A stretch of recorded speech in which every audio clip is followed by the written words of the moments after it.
Welcome to the Broad Street Sports Podcast featuring special guest Bobby Clark. What's going on, man? Nothing much. How about you, Zach? Not so much. Good to have you on today. Have talk about a lot of subjects. So we're just gonna get right into it. First and foremost, we're gonna talk about some baseball. We got spring training going on right now, but there's two free agents still left that could definitely be talked about in Blake Snell and Jordan Montgomery. Where could you see them going, and where they go? What kind of impact could you see them making? I see Snell go into the Cardinals, which is a lot of people are, I talk to them, they're kind of surprised about that, but I just think he's a good fit for them. They needed like a good starting pitcher, and I don't really see Montgomery going anywhere besides the Yankees. But even then, the Yankees have a high payroll already, so I doubt that they would get him. I think it's more likely that the Rangers keep him.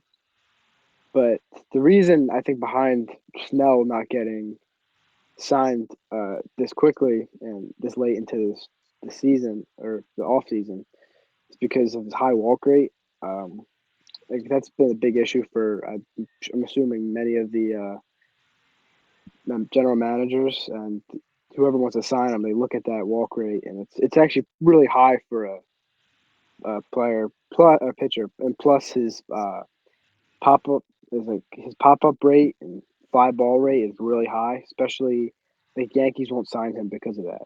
So Yeah, definitely. Because I feel like Snell, he's a good overall pitcher. He's always a Cy Young candidate, but he always has those struggles that people always are like scared about. Like they're always hesitant. mhm. Because I'll be honest with you, I think Montgomery will be signed before Snell. Snell, I feel like will be the type of person signed a couple weeks just before spring training. While Montgomery, you saw the impact he made on that Texas Rangers roster. I Mhm. feel like whatever pitching rotation you slot him into, he'll have that same impact. Maybe not as big, but he's still a great pitcher, and he could be a number two or number three in a all-star starting pitching rotation. So Oh yeah, he's definitely like if he wasn't on the Rangers and he was let's say on the Royals or whatever, he'd be their ace. But the Rangers just have such a good rotation. I don't think they're gonna let him walk hmm um, without putting up a fight. I know the Phillies made an offer to Montgomery. yeah, I'm not sure about the numbers specifically and how much they gave him, how many years. I'm sure it was like a short term contract with a good amount of money, but nothing back yet. I'm sure he's getting other offers from other teams. yeah, definitely. Because I think even though them both being the same age, I feel like the way Montgomery has like pretty much changed his career because he started off his career with the Yankees, ended up being in that Harrison Bader trade where he played well with the Yankees, then signed with the Rangers and played probably like he played all right during the regular season, but when they needed him in the postseason, he stepped up tremendously. And I feel like that's the main reason he's going to get signed and get more money than Snell. So. Yeah, yeah, the playoff clutchness. 'Cause Snow, we haven't really seen that much besides the 2020 um, off postseason, but I don't really think that's not really going to factor in because Yeah. it was a shortened season. There was no fans in the stands in the postseason. So, like 2020 baseball and 2024 season baseball are going to be completely different animals, especially in the postseason. Yeah, and then Snell also with the Padres last year in that NLC Championship Series. He Mhm. had pitched all right, but I feel like he struggled, especially in when he played in that, like I said, in the Championship Series against the Phillies. Because in my opinion, the Phillies they were just on a tear, so there was really no pitcher that was Mhm. going to stop them until eventually they got to the World Series. But that Championship Series, no matter what pitcher the Padres threw at the Phillies, it really didn't matter. So. But I think, in my personal opinion, I think Snell could honestly go to the Cubs because they do need that number one guy, even though they have Justin Steele. And then Uh, Montgomery, I wish he could come to the Phillies because I feel like he would go down the back end of this rotation as a three. uh, Or I could see him possibly going instead of Snell going to the Yankees, I could see Montgomery going back. So yeah.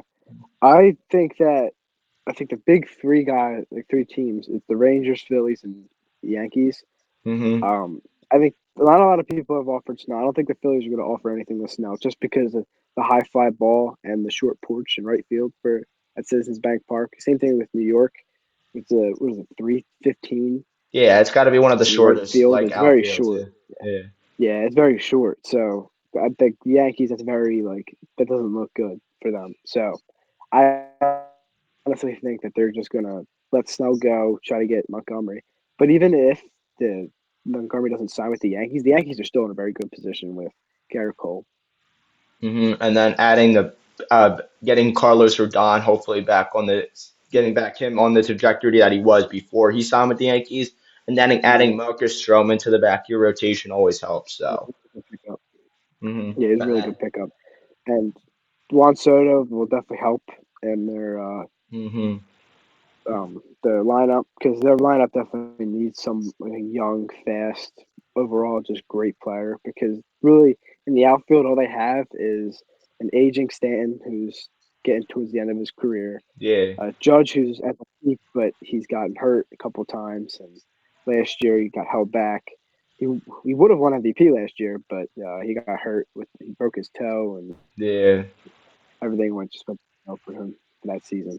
But yeah, they had a good season, so or not a good season, but they will have a good season if everyone stays healthy.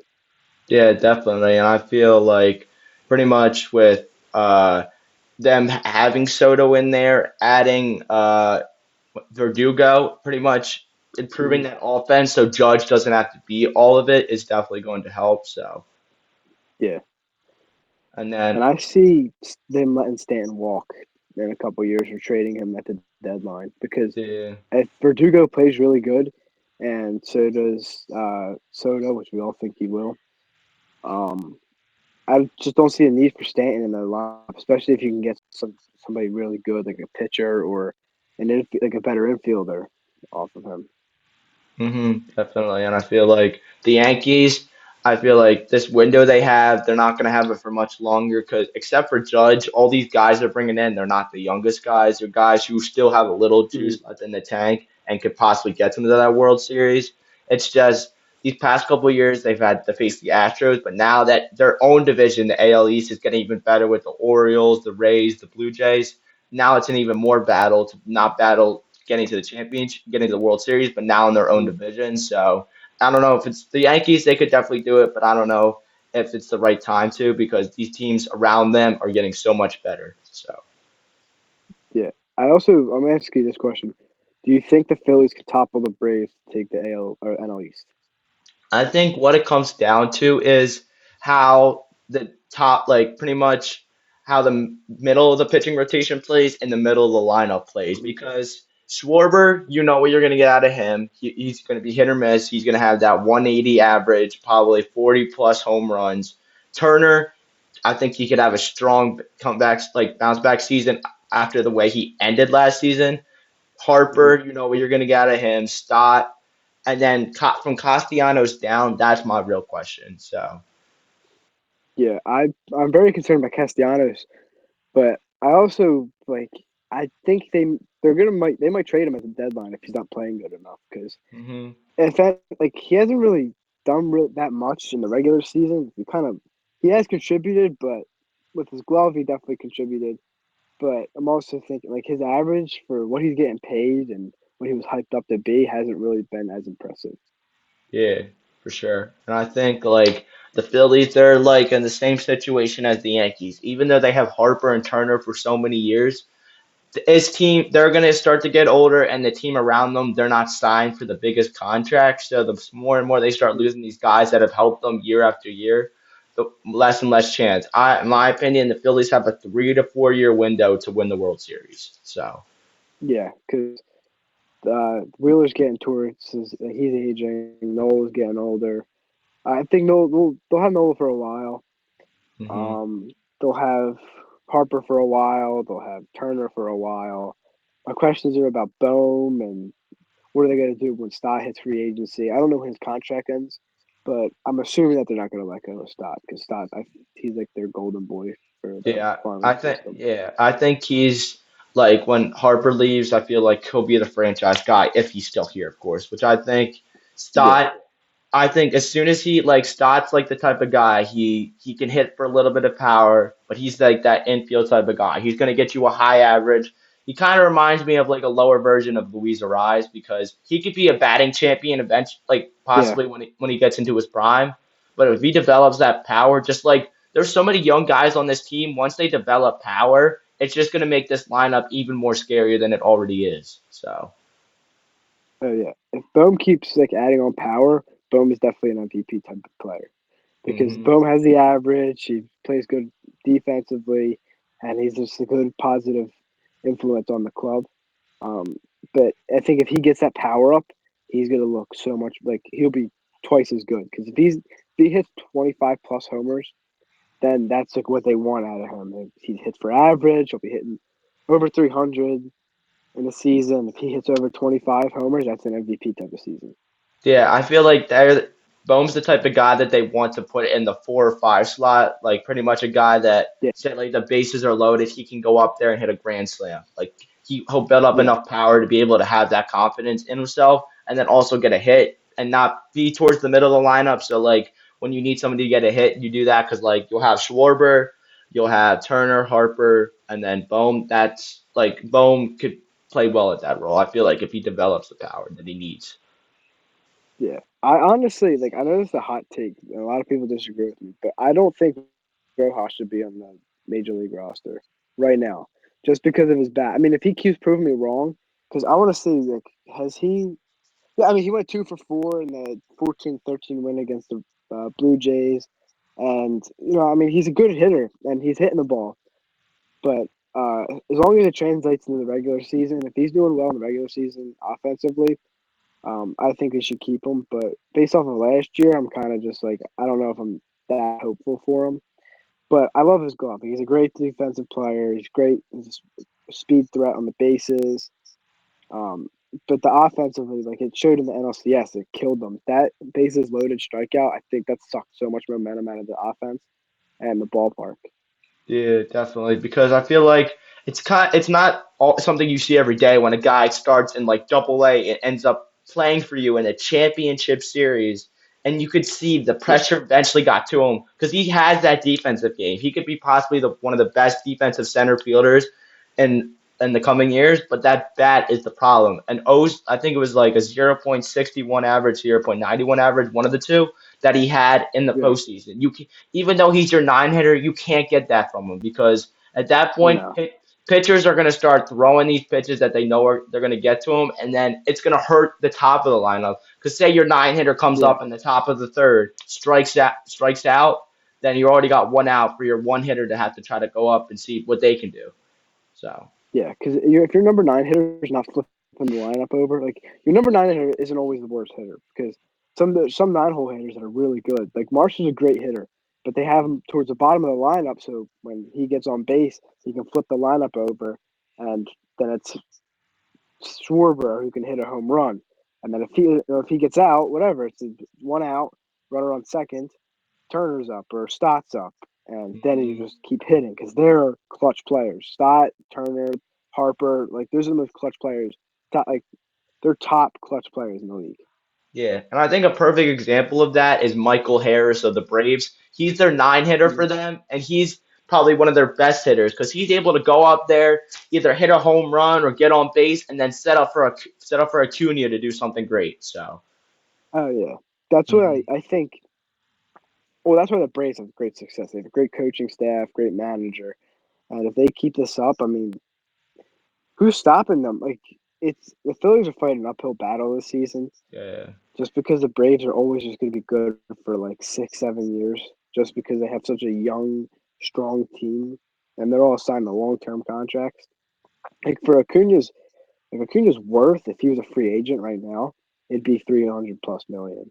yeah, But right, he's on like a what is his contract? I know it's not big at all.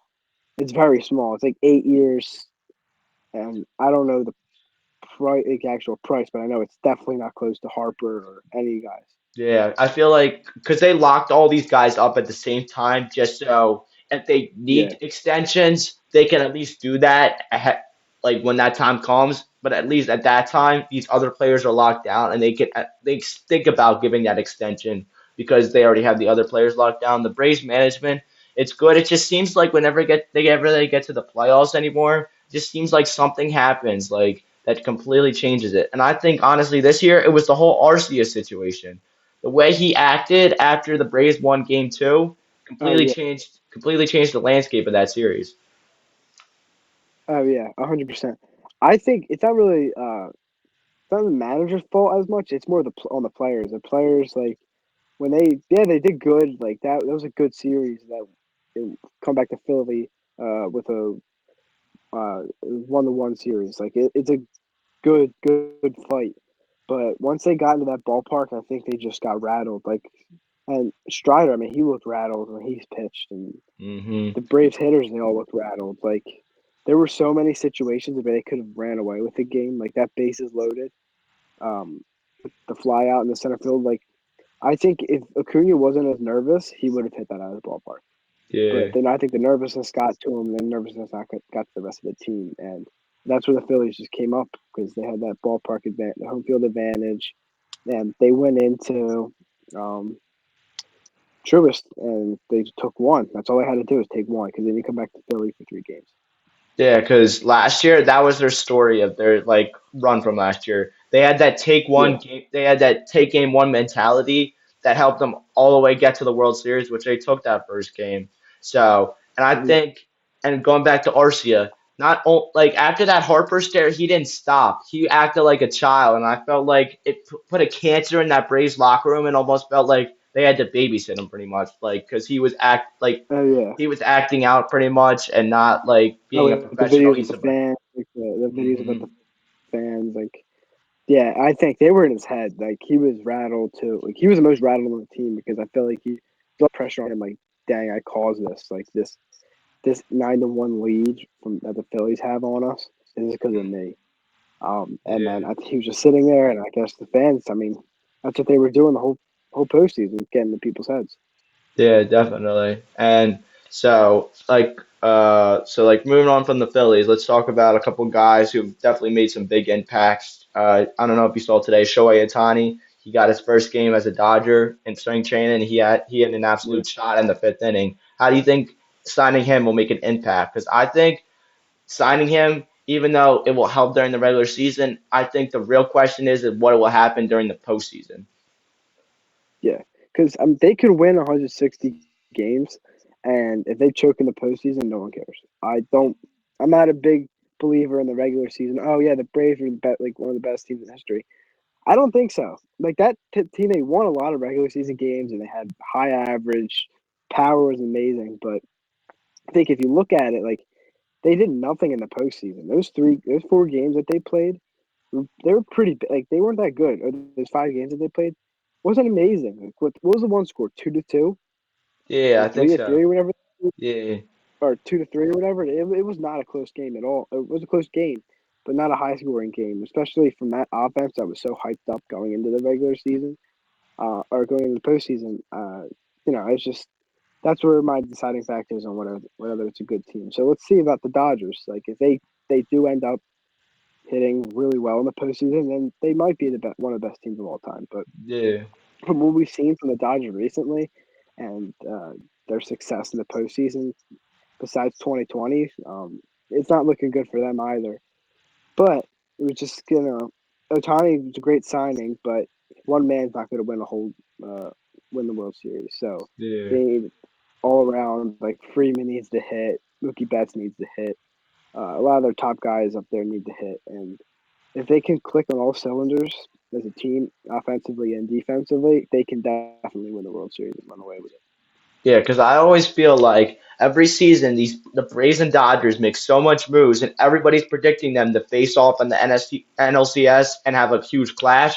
But it always seems like Mhm. each of them face that team that just has the momentum. Like last year, the Dodgers faced the Diamondbacks. The year before, they faced the Padres, and the Braves faced the Phillies. The back-to-back years, teams that just wanted it more and went in there and had better mentality, pretty much, which it Yeah. shows like they have like the weaknesses they don't show during the regular season. It seems to come out which at the postseason, which I don't know what that problem is, but if it's not fixed, then there's some serious problems with both of those teams. hmm I know baseball is like I don't play baseball for like sports or anything. I don't play it competitive. I play it for like a rec league just for fun. Hmm. But when I did play like tournament baseball and stuff like that, I would always every coach would tell me baseball is 90% mental. If you don't have a good mentality going into a game, if your whole team has the same mentality of "oh, we'll be in the World Series" just because of how we played in the regular season.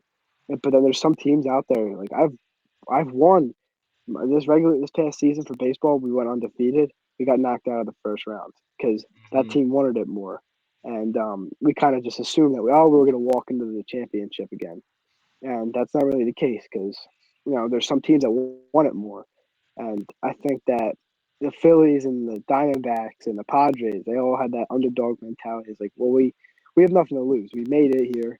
Now we just got to try to fight and keep winning. And I think the Braves put a lot more pressure on themselves. Like, oh, we have to keep up this great hitting, and I think the Dodgers do that too.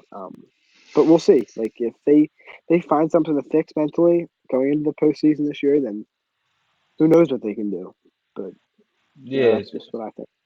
yeah, definitely. Because it feels like these teams anymore, it's like the records, they just completely go out the window. And this is just not for baseball. It feels like for all sports. It just really comes down to, I would like to say towards the end of the season, but it really comes down to how you prepare pretty much. Because like if you go in there and not like these teams these days that have nothing to lose and are not favored, they're probably going to give more effort because they know, Mhm. hey, if we win this game, that just gives us more confidence and confidence. Because I think the key anymore to the playoffs in sports is the confidence. Because the more and more you gain of that, the more and more you can build and possibly win a championship in your respective sport. So, Yeah, I think that's it. Baseball is the most like surprising sport. You can't really make predictions just because baseball is a really unpredictable sport.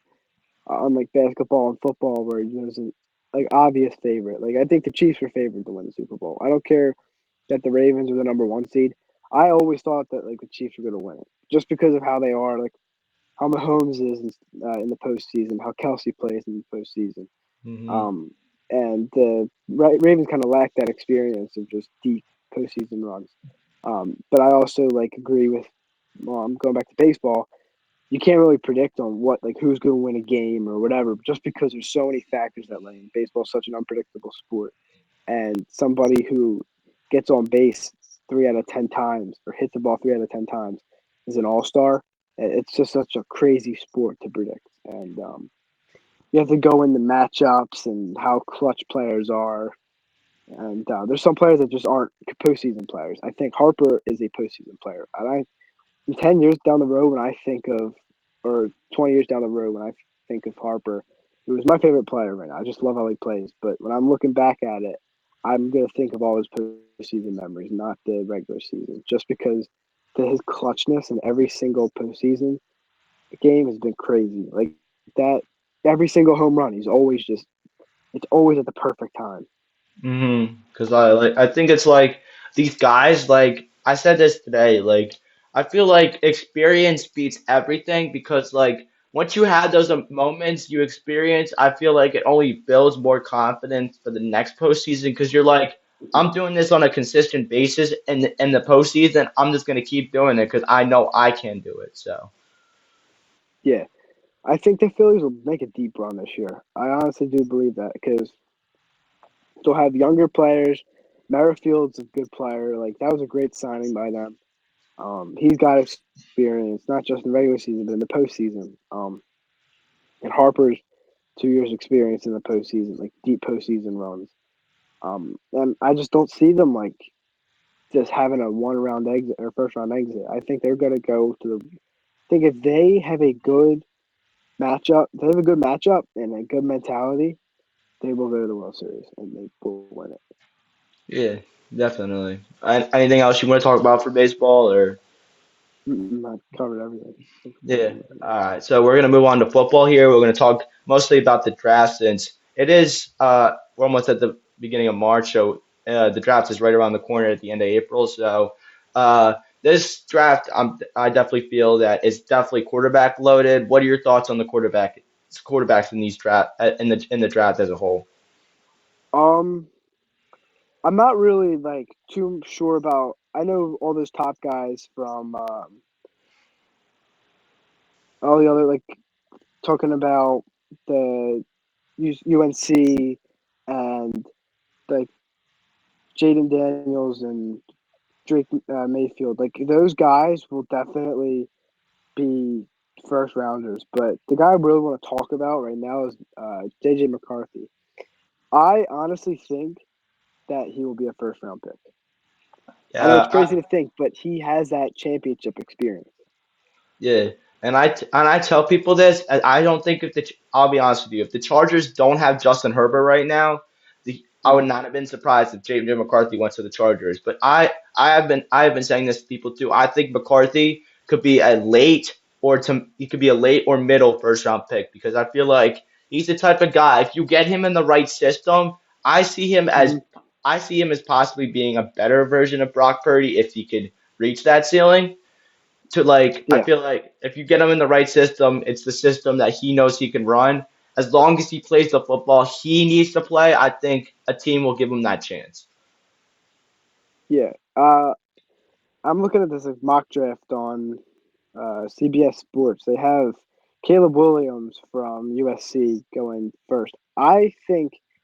That I honestly think I don't like when college guys drop out. I think they should just stay for another year because that not only helps them uh, with the draft, but in case everything goes bad with the NFL, I mean, you have a bachelor's degree, but that's not really the most important. I think if Caleb Williams stays for another year, which I don't think he will, he's going to get a lot of money for his signing bonus and stuff. Um, but I think he will go first. But Drake May is coming in close with uh, UNC. So I mean, it's up. Yeah. Like I really don't know who. I can't predict everything. I'm not that like. I know that Marvin Harrison Jr. definitely will get. He'll definitely will get drafted from prep. He definitely will get Yeah. drafted. There, because I think the quarterbacks, I think the first overall pick, it's either going to be Marvin Harrison or a quarterback because I think Marvin Harrison is the best prospect in this draft because the way he plays wide receiver, you can't beat that. Like what he did at Hmm. Ohio State is miraculous. And these quarterbacks like Caleb Williams, I don't know if this is a hot take or not, but I feel he could be he could be a possible bust. I'm just saying he's not going to be Yeah. he's not going to be participating in the combine. People are hyping him up, calling him the next Mahomes, and we know that. Like people who start to hype this people up, like they start to hype them up and stuff like that, and then the pressure gets to the quarterback or the person that they talk about that they end up turning Hmm. out to be a bust. Because I think, in my opinion, the Bears should keep the first overall pick and take Marvin Harrison Jr. If you get him in this offense, you give Justin Fields a real chance to show if he's actually a good QB in this league. Yeah. I like Justin Fields. I like Justin Fields is one of my favorite quarterbacks in the league. I like how he plays. He plays hard, and it's just a shame that he's on such like a poor offensive team. Hmm. Um, but if I agree with you, if you get Marvin Harrison there, that brings a whole new life into the offensive side of the football. Definitely, because it's like you got DJ Moore last year. You saw the impact he made. You get another guy in there that they have to worry about. Because like if you get Marvin Harrison in there, then you got Marvin Harrison, you got DJ Moore, you got Cole Kmet, you got whatever running back they think about signing. Because like say they Hmm. sign like a big running back like a Saquon, a Tony Pollard. I think personally Austin Eckler would fit perfect in that offense because Yeah, you give Fields another receiver and a great running back who could possibly do well if you build this offensive line well. And the defense is already starting to mold into a good one with the additions they made of TJ Edwards and Tremaine Edmonds last year. And then if you bring back Jalen Johnson, you have a good core of players and possibly could contend for the NFC North next year if Fields is the quarterback everybody thinks he could be. yeah. I I have a lot of hope in Fields. And the NFC North is it's competitive, but it's nothing that the Bears are out of reach for next year. If they make good signings, they make good trades, and if they draft well um, if they draft very well, then I honestly believe that they can make a good run to the playoffs. But I think it'll come down to getting Marvin Harrison Jr. because right now on CBS Sports they have him. position rank is one. His prospect rank is one. Um, he's a first round pick number four, which is I think is way too low for him. He should be a one or two pick, just Yeah, because of how he plays. because I think I believe the Patriots they had the second overall pick, and I feel like Mhm. they get that's honestly a quarterback. I feel like if the Bears take a quarterback, they'll take the quarterback that's not there. The destination I could see Marvin Harrison going if he's not one is easily to the Cardinals because it's the same Yeah. situation. You get Kyler Murray, that type of receiver, which you already have Rondell Moore, Trey McBride, James Conner. Then that just gives Kyler even more of a chance, which they look good towards the end of the season with Kyler Murray back. So, Mhm. so yeah. Yeah. I I also want to talk about the Bengals because I really do want, like, I want Joe Burrow to get his ring next year. I think is well deserved, well earned, and he's just a fun player to watch. And I don't see the Chiefs stopping anytime soon, um, just because of how good they are offensively and defensively. I mean, the only real bad player is Kadarius Toney because he has butterfingers, but Hmm. um, like Mahomes and Kelsey, like you're not going to stop those two. Uh, beside, but the guy who can stop him and has stopped him before is Joe Burrow. Like Hmm. Joe Burrow, if he gets himself together, I think he can put together a great season. Yeah, because I think honestly, I've said this to a lot of people. There's only two quarterbacks from each division that I could see stopping Patrick Mahomes, and the NFC one is not biased. I just feel that in my opinion. Joe Burrow and Jalen Hurts, because I feel like this Eagles offense, if they can get everything fixed and the defense can be retooled well, then they'll be good. Because then on the Bengals side, they have a good draft pick this year, and in my honest opinion, they already brought back T. Higgins on the franchise tag. You get somebody cheap to replace Tyler Boyd. You get a cheaper option for Joe Mixon. Get like I think he's not the worst move in the world to get released. And then you go draft Brock Bowers from Georgia, the tight end, because you put him right in that offense that their tight end room goes significantly more high because you saw CJ Uzama. He wasn't the best tight end for them, but he had an impact in that year they went to the Super Bowl. So, Yeah, I talk about the Eagles.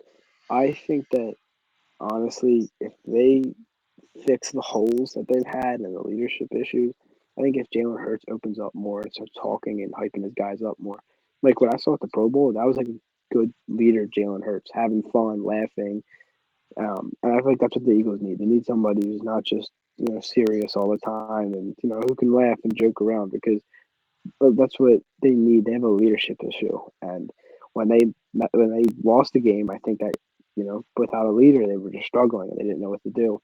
yeah. And I think that Jalen Hurts knows that because he definitely changed up his personality, and I think he will have a good season. He'll open up. He'll have more fun with the ball. I think he wasn't having that much fun this year. I think he Yeah. just wanted to get back really bad, and with the offensive coordinator, like I think it was all just weird for him. Yeah, because I think I think last year really came down to the coaches because a lot of games last year Jalen Hurts had to like win on his own because that coaching staff he had no belief in them, which I understand because Nick Sirianni had so much input on that, and I feel like bringing in a guy like Kellen Moore, letting him run his own offense with the weapons he has, and AJ Brown, Devontae Smith, Dallas Goddard, a number three receiver you possibly bring in, and then a must resign in DeAndre Swift. So yeah, and then also with pretty much like Vic Fangio on the defensive side, having the way he can build his own defense and with the draft picks he has, and bringing in guys pretty much where he can like that he knows pretty well and pretty much can get them into the system that they know can fit well. So Yeah. Um, I just think if the Eagles make smart front office moves, I think they definitely will be able to make it back to the Super Bowl next year. I just think Sirianni, like as you said, like he was the biggest. I think he was the biggest issue. Not just him, but like both other offensive and defensive coaches. I think yeah, putting that together, it just wasn't like a good mix. And Sirianni didn't know what to do in those situations with them losing on a losing streak, and they didn't know how to gather back hope um, and momentum to get them into the playoffs. And that's what I just they looked lifeless in that game against the Bucks. Yeah, definitely. Any other topics you want to talk about for football or? Mm-mm. All right, so we'll talk about hockey real quick, and then basketball will be our final subject. We'll talk about NBA and then the high school game that happened last night, which was Mm. definitely a thriller.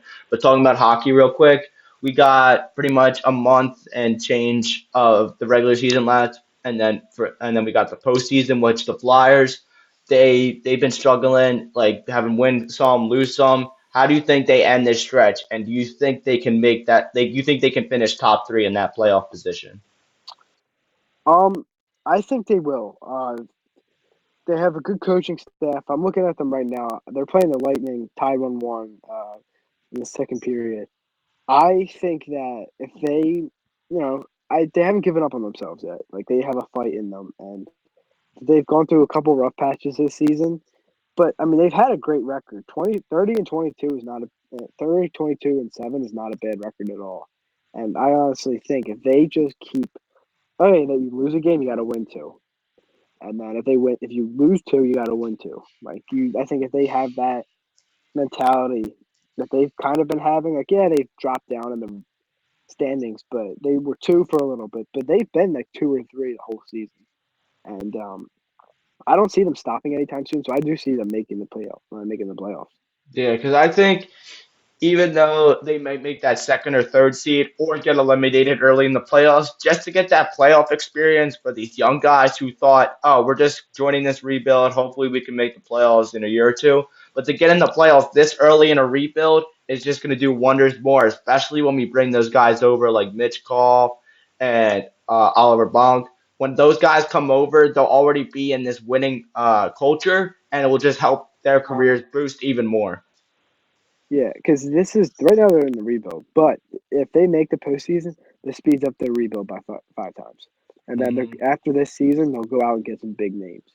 Like they won't stop. They're not going to let people walk, and they're not going to do any of that stuff. They're actually going to go like a playoff hungry, championship hungry team. Um, and no matter what, like their rebuild definitely sped up. Unless they go on like a 15 game losing streak, which I never would see coming. Um, Yeah. any type of big losing streak, like last year when they had those 10 game skids and 11 game skids, and like that, this team's a whole different animal compared to Yeah. last year. These guys are much more confident. I just watched them. Uh, they've been working on the power play. The power play is still not strong, but it's definitely improved from the beginning of the season. And that's where they lost a lot of their game from was the power play. So, Hmm. if they keep working on it and keep improving, I don't see them stopping. And Yeah, I because see them an unstoppable force for like 6 years. like you said with the power play, it's the complete opposite on the penalty kill. I don't know if I've seen any better team on the penalty kill. And not only are they stopping Oh, yeah. teams, they're scoring too. They're taking these short-handed opportunities and like they're not like they. You can see the toughness in them. They're going down short-handed and scoring goals. And then going back to the free agent point you made, I would not, like I said, I would not be like what you said. I wouldn't be surprised if they sign like two big free agents that are also young, so they can keep that Mhm. young and they can keep that young culture and bring these almost veteran guys in who had that experience in the playoffs for these younger guys, so they can be better the next season. Yeah, I like. I mean, I just think looking at these guys, like, yeah, they lost Carter Hart, which is big, but Urson's not bad at all. Urson's a very good goalie. He'd be a Hmm. starter on every other team if Carter Hart wasn't on the team. But with the stuff going on right now, I don't think Carter Hart will be back anytime soon. Hmm. So, but he's a great goalie, and he's been a great job behind. And not only that, but I mean, if you look at their offense, like Cam Atkinson has been amazing this year. Drysdale's been great on defensive side. Like they're having a great season, and I'm just looking at like these guys are having like great seasons. Konechny, one of the best players in the league this year. Hmm. He's been really like standout, and it's great to have him on the team. Like he's a great leader, and Owen Tippett's been great. they just, I mean, I don't see them stopping, and I don't see them slowing down next year either. So if they keep this up, I mean, they're playing great on both sides of the puck, like both sides of the ice. It's offensive and defensive, playing great. Um, and with a young team like that, unexperienced team, they're going to hit some rough patches. So if they lose 2 games, like it's not.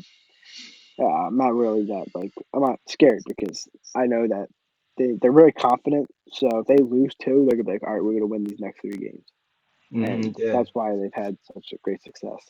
Yeah, definitely, because it's like you get these guys in here and they're producing, and I think a big piece to that has been Owen Tippett this year. Like he's been so Mhm. good. Like he's been a sharpshooter. He's able to get those wrist shots in. And then that goal he had earlier in the season where he went backhand, probably one of the best goals I've ever seen watching hockey because the way he was And able just to, that was beautiful. yeah. Hmm. Yeah, I mean that was amazing. And in such a great division, like the Metropolitan's amazing. Like what am I? I'm looking at Rangers right now, 39-17. Carolina's 34-18. The Flyers are 30-22. Like they're in great company. Third place in this division, it's hard to do. Yeah, definitely. It's always been tough to do, but now with it's like a different thing of Flyers you've seen because like in years past they've been really good, but then they just go right back. It's like they've been so inconsistent, but to get this glimmer of hope, giver of the future that we have ahead, is definitely Mhm. promising for the future ahead. So Yeah, and they're gaining more fans too. The more people are talking about the Flyers, and 2 years ago, no one was talking about the Flyers because mhm. everyone's like, "Oh, the Flyers are terrible. They won't be good for a while." And I mean, they've been doing great, so that draws in fans. And if they get more fans in the stands, that gives Flyers an advantage. Yeah, So it's definitely. working for them like on all cylinders right now. Yeah, definitely. But any other points you guys want to talk about for hockey or? Mm-mm. Well, we're going to move on to basketball, the final subject today. We're going to do a little bit of NBA, and then, like I said, cover that Ryan uh, versus what was it again? Who they Roman. play? Oh yeah, Roman. Ryan versus Yeah, yeah, Roman yeah. championship game. So we're going to cover that at the end, but a little bit of NBA. So we have the Sixers. They're playing the Celtics tonight, and we have everybody else playing because the playoffs they're right around the corner. So Yeah. So I'm looking at the scores right now. Sixers are down 51-53 at halftime. Mavericks are up on the Cavs right now, 81-79. 2 minutes left in the third. And the Magic is up 78-54 on the Nets. So I mean, those are all the games. Oh no, that's not it. Um, Warriors are up against the Wizards, 85-71. Hawks are up against the Jazz, 52-43. Pelicans and Knicks are tied up at 45 with a minute left in the second. Um, Timberwolves are up 29-19 with 20 seconds left in the first. Pistons are up by 1 against the Bulls in the first, and the Bucks are up against the Hornets at the end of the first. yeah, because it's like NBA. It's when it's just when it's at this point. It's just after the All-Star break. You just had the trade deadline pass. Now these teams are gonna go pedal to the metal to see if they can actually make the playoffs. And I think, as being a Sixers fan standpoint, I think what it's gonna come down to is how this team can play how where they can stay in the standings until Embiid could possibly come back during the regular season to give them a little bit more wins going to the playoffs. Because the main thing is Yeah, how healthy he will be in the playoffs, and I think getting a top 6 seed is going to pay a lot more dividends because that gets him a little bit more rest when these play-in games happen. So even if Embiid dominates in a play-in game, but then is not 100% during a playoff game, it's definitely going to make a difference. yeah, I 100% think like if they hold on and they just they keep fighting, they can make a deep run to the playoffs. Just as they have a great coach, an experienced coach. He knows what to do with the guys, and if you have Embiid, who's been saying health, like I mean, he hasn't been healthy, so he was looking good in the beginning of the season. MVP, like he was MVP favorite until he got hurt. Yeah. Um, and if they come back and they get that Embiid, that was the MVP, they can win the finals. Yeah. with the team they definitely. have with Maxi playing. Now you added Kyle Lowry, who's he's older, but he's still a good player, and Yeah, it was a great pickup by them. yeah, You definitely. But any other points you want to talk about the NBA or? Uh-uh. We're going to move on to the final point of basketball. We're going to talk about that high school game between Roman Catholic and Archbishop Bryan. What a crazy ending to that game. Yeah, that was insane. I was watching back and forth. I didn't have it on the whole time, but I was taking peeks at it, and the score kept changing. Like Roman had a good lead, started off really strong, and Ryan clawed back. But I think they just when it came down to it was clutch, and both of them had clutch shots. Like that 3-pointer made by Archbishop Bryan was probably one of the most clutch shots ever. 2 point Hmm. down by 10 seconds left, a three. Like that would have been crazy if they ended up winning the game. Like everyone would be talking about that three.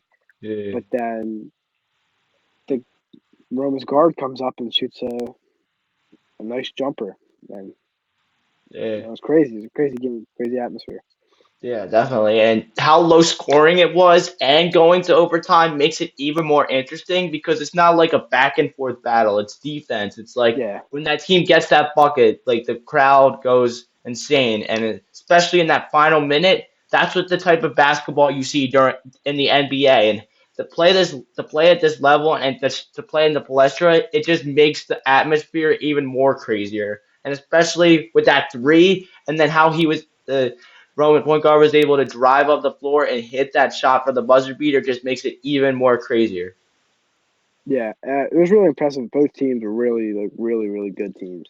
Um, and it's a crazy atmosphere. It's hard to play there.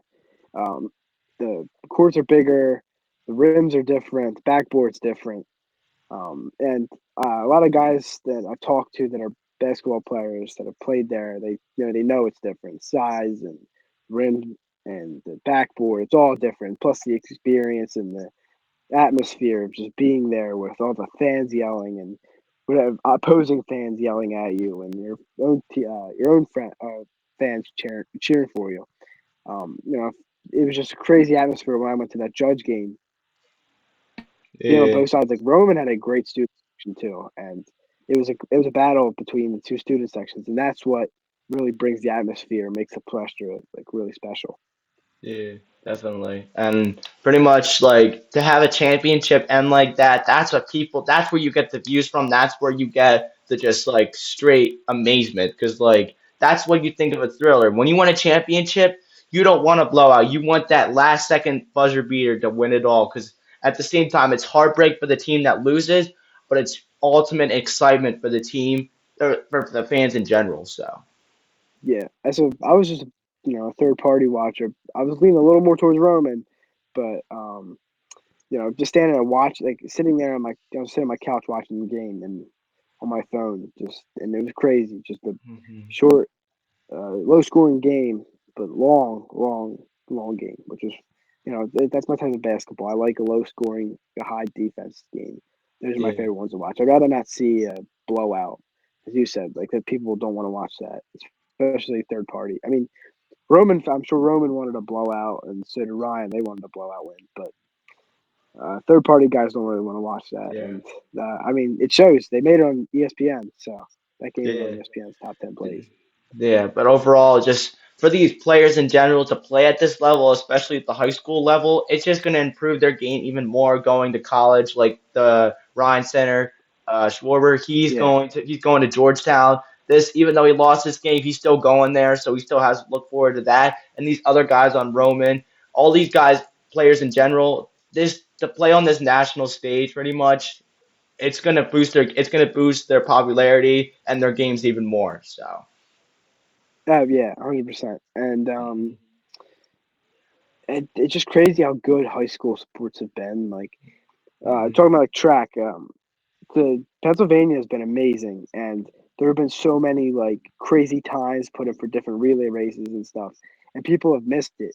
And it's crazy to think that high schools are running these times because they're impressive. Like a sub 4 mile, you would never see that in a high schooler 10 years Yeah. ago, and even 5 years ago. Like the first high schooler to break 4 minutes was Guy from Archbishop Wood broke it 2 years ago, which is crazy. And same thing with basketball. Like, there's guys that are in the Catholic League getting recruited by big colleges. Like the Wood player got recruited by U Miami. And, I mean, they're just, it's crazy how good high school sports has been. But it's made it Yeah. more fun to watch.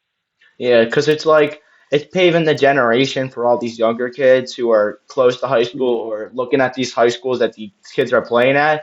Because even though you might not be like one of the most known high schools, you put your name out on the map, it's just going to change things even more for you as a future and showing the generation below you that if you put in the hard work and keep believing in yourself, it will eventually pay off. Yeah. Um, and a lot of guys, like, I mean, grade school, like, I would have loved to go to a high school basketball game. I never really went to one just because, I'm not that close to Father Judge. I'm only like 20 minutes away with a ride, but I'm not close to Archbishop Ryan either. Like, there's just no way I could get to those games. And but I've always watched them on my phone when I was in seventh grade and stuff. And it's like, oh, it's amazing, like the atmosphere. And I can't wait to be here.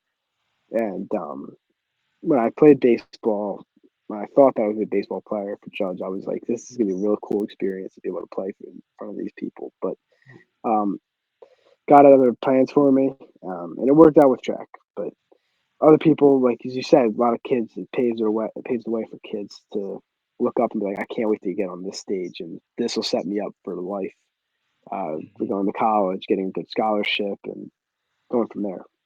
Yeah, definitely. But any other points you want to talk about for any sports, anywise, or? Mm-mm. All right.